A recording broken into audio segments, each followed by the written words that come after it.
De man wie zelfs net bij de zitting om zoensredenen. Hij zit vast in het penitentiair psychiatrisch centrum in Zwolle. Het is een hele kwetsbare man die op eerdere raadkamers wel eens aanwezig is geweest. Maar dat viel hem zo zwaar.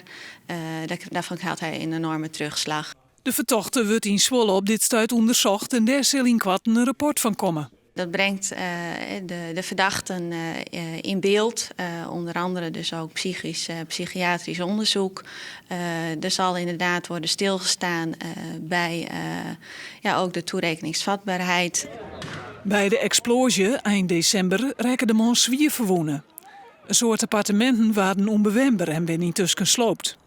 Alle bewoners binnen ene oors onderbracht.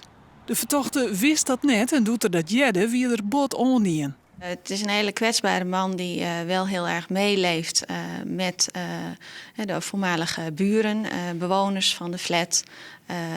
Hij heeft in een veel later stadium, een maand, 2 maanden na de gebeurtenis, pas vernomen wat er is gebeurd met het gebouw.